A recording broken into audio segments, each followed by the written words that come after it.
Me and Drizzy back to back, it's getting scary. If you fucking with my eyes, just don't come near me. Put some bins all on your head like Justin Terry. Whoa.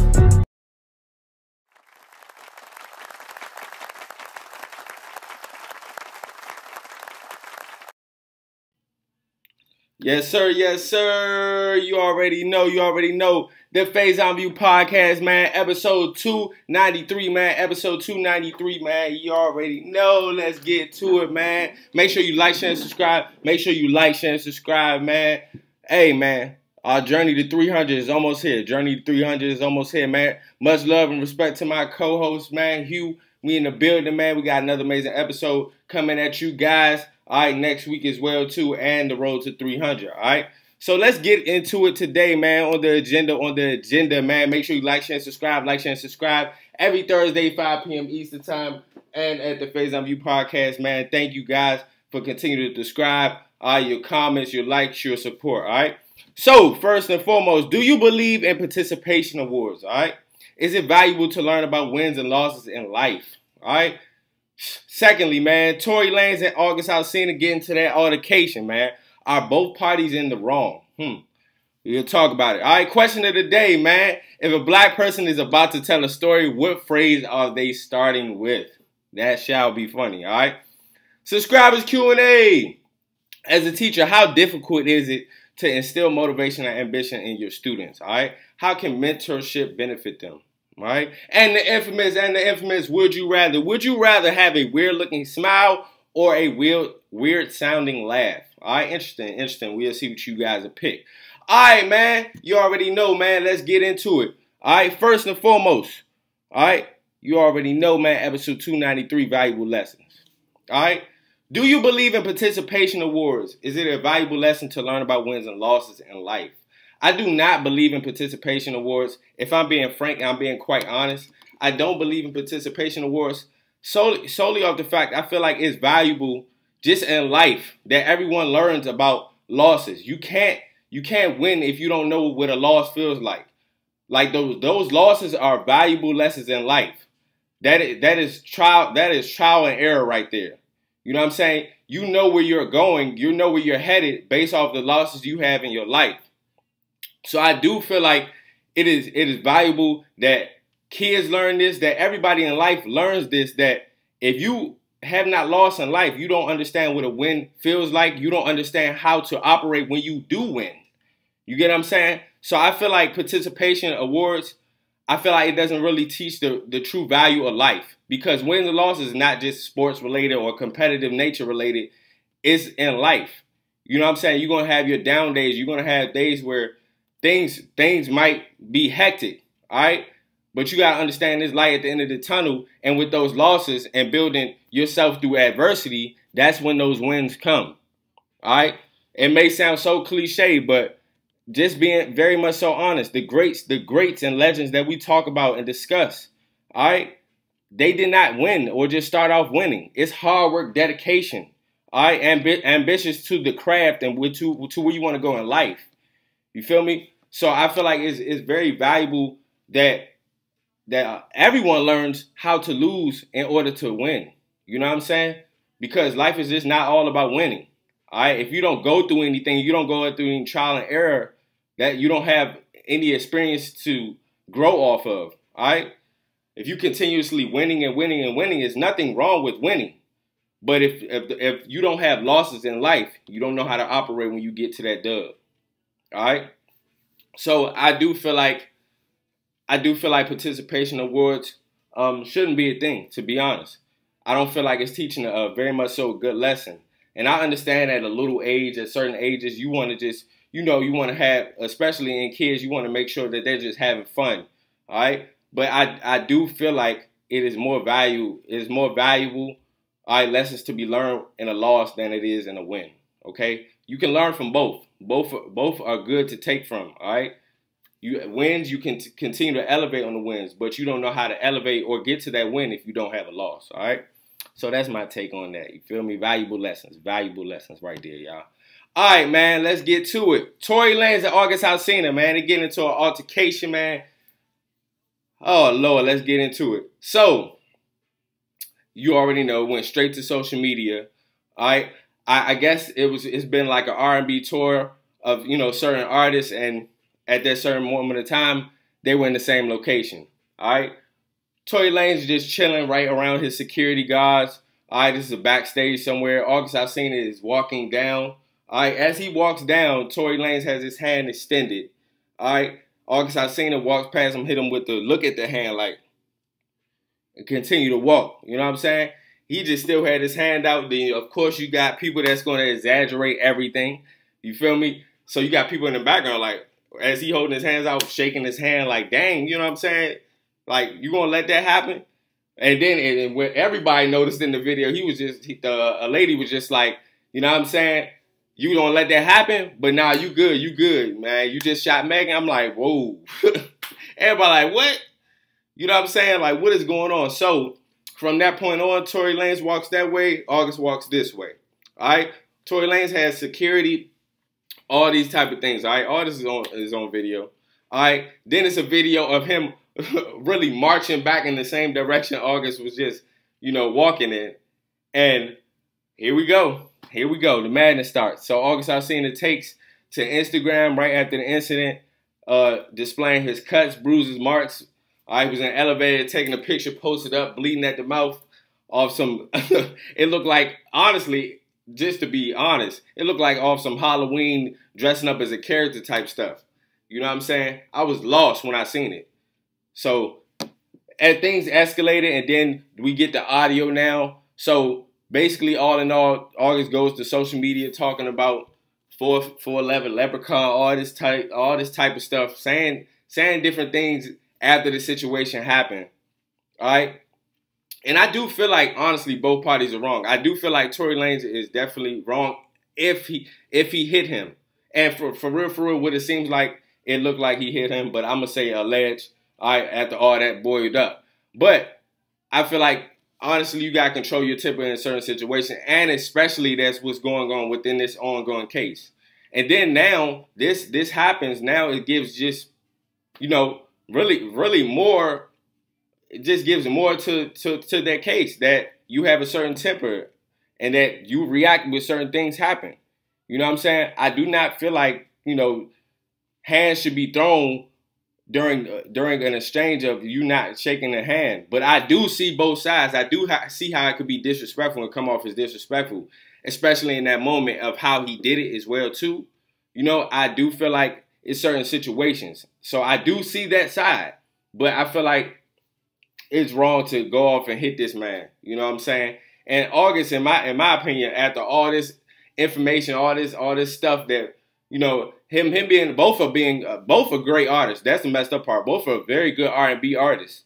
All right, but with August being in the tabloids about Jada and the Will situation, that's kind of how the beef started. Basically, August Alsina was mad at Tory Lanez just for, you know, speaking up on a matter that, you know, he shouldn't be speaking up on.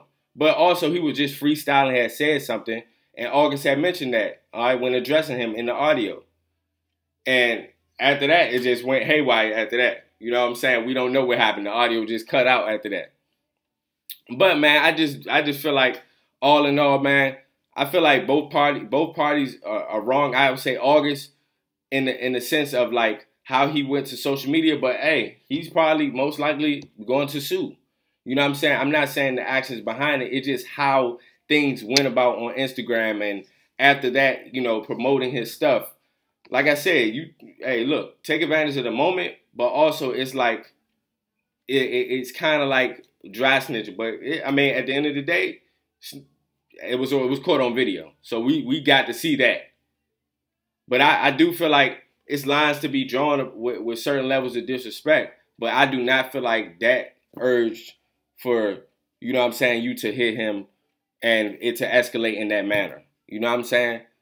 I don't know what's going on with the R&B world, man, but they ready. They on some other type of stuff. You know what I'm saying? It's a lot of that energy going on. So y'all let me know. You know what I'm saying? Do you feel like both parties are wrong? Do you feel like strictly Tory Lanez is wrong? Do you feel like August Alsina just shouldn't have walked past him? But at the end of the day, like we saying, I'm not obliged to shake your hand. But I would just say, based off the video, is how you do certain things. You know what I'm saying? And then what was said, than the things that were said. But all in all, man, everybody just need to stay safe. Stay out the way. You know what I'm saying? It's too much drama. It's too much commotion right now going on anyway. You feel me? So y'all let me know what y'all feel about that. All right, question of the day. Question of the day. If a black person is about to tell you a story, what phrase are they starting with? All right, so boom. So what had happened was, that's definitely one of them. That gotta be one of them. Boom. All right, this way it happened. And then you got, Keisha, right? All right, well, let me tell you what happened. especially women to women too. They be going off. Girl, let me tell you, you know what I'm saying, straight off of that. And then you got, let me tell you what just happened. Like, nah, that's the serious tone. Let me tell you what just happened, because I know that ain't just happened. Let me tell you what just happened. But the most classic joke is the, all right, boom. All right, this happened, that boom. And then you got the what had happened was, that alone. All right, that alone. What happened was, you know what I'm saying? I feel like a lot of people say that. But the funniest ones is when when a sentence, a black person starting off with a sentence, all right, so boom, all right, and then you be like, such and such. As soon as a black person say such and such, you better be ready for a story. And then let me tell you what just happened. That's when stuff is actually serious. You know what I'm saying? That's when you on the other side of the phone when somebody say, let me tell you what just happened. It's just like, oh, Lord, here we go. Here we go again. So y'all let me know. Y'all let me know if a black person is about to tell a story, what phrase are they starting with, man? What phrase are they starting with? All right? That is hilarious, bro, because I'm one of them. And I'm one of them, like, the laughing, like, when black people laugh, you better get out the way or you better run.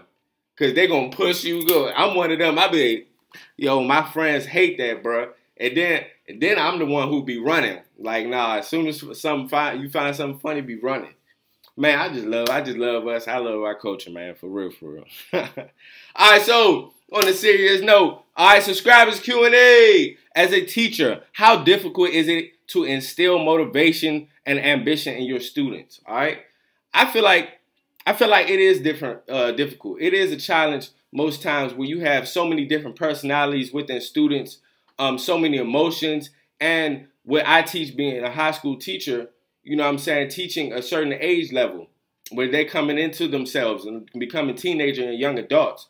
But I feel like just as a teacher, that's my job. I get a thrill out of having conversation and having an emotional connection and talking, because I do believe there's no such thing as a bad student. I honestly, the reason why I say that is because you never know what these students are going through outside of this school. We're all human beings. And I feel like a lot of problems, of course, coexist probably outside the school, whether that be in their homes or their environments that they're in. You know what I'm saying? I'm not giving that an excuse, but I feel like it's very important as a teacher to try to instill motivation and ambition in kids, especially leaving a mark on their lives and giving them something that they can take forever. Like even to this day, I know, and my favorite teachers of pure memory, just based off of how, personal they got with me in regards to, okay, I understand there's a teacher-student, relationship here, but also human being to human being, giving me game on life, within lessons that we're being taught. But you get what I'm saying? Having somebody that you can actually talk to, because a lot of these kids, you'll be surprised when they go back home, they can't communicate. It's probably a lack of motivation or a lack of connection. So I feel like it is important to instill, no matter how challenging or difficult it is, I feel like it's important to instill a certain level of motivation and game to your students. You know what I'm saying? I'm very personal with my students. I very much so respect them, and the respect is given back, because I'm not there to harm, hinder, or have any impact on their growth, negatively of their growth. All right, I only want them to be the best students, to be the best people they can possibly be. So I feel like even though it is being difficult, I feel like it's very, very key that you mentor and lead these kids and students in the right direction, man. It's crazy out here, and it's crazy that It's crazy what our you know, what our youth and our kids are looking at nowadays in regards to social media and having access to certain things and them seeing certain things, all right? And that can be depressing and that can be stressful, you know? So you never know what baggage students are coming in the school with. You feel me? So I feel like it's important to build a rapport, build a connection, and continue to engage with your students in a positive manner. Feel me? So I feel like it's definitely important as a teacher to instill motivation, ambition, and within your students. All right, I definitely feel like it is, no matter how difficult and challenging it is. All right, for sure, man. That's and I don't do it for no paycheck. I do it because I want to see these kids and students progress, especially coming from communities I come from, and knowing the high ceiling they can have and the gift that they have. Everybody in this world has a purpose. You know what I'm saying? It's all about tapping into it. And if I could be the bridge to help the youth and kids and students tap into that, then I would love to do that for sure.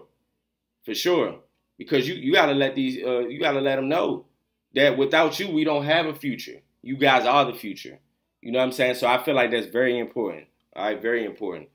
You already know, man. You already know. So all you teachers, man, shout out to you guys, man, answering that question, man. As a teacher, how difficult is it to instill motivation and ambition in students, okay? And how can mentorship benefit them, all right? Lastly, the infamous would you rather. Would you rather have a weird-looking smile or a weird-sounding laugh? I might say a weird-sounding laugh, man. I feel like people that have weird-sounding laughs, it's more humorous. Like when you laugh, you hear a hyena laugh or you hear a certain type of laugh, I feel like it makes you laugh more. A weird smile, I don't really want to have a weird smile. People probably looking at you crazy. You know, that you never know what people are thinking in general, but people probably looking at you crazy. You got the two-faced type of smile. But I would say a weird-sounding laugh instead, because I feel like a weird-sounding laugh is humorous, man. It could be humorous. It could be annoying probably too, but I feel like on the most part, it could probably be humorous as well too. All right, so y'all let me know, man. Would you rather have a weird-looking smile or a weird-sounding laugh? All right. Every Thursday, 5 p.m. Eastern Time, you already know the Phase On View podcast. My brother, all right, my co-host, Hugh, he will be back with us next week. And you already know, man, we turning up until we get to that 300, man. Consistency is key, all right? So it's a celebration, man. Celebration of consistency, man. At the Phase On View podcast, I am so grateful for you guys, supporters, all right? The subscribers, man. Thank you guys for the likes. Thank you guys for the reposts. Thank you guys for the comments, everything, man. I'm very so much grateful, man, to be almost 3 to 4 years in this, and I'm ready to get started, all right? I'm just getting started. You already know. Man, much love, guys. I will see and talk to you guys soon. You already know.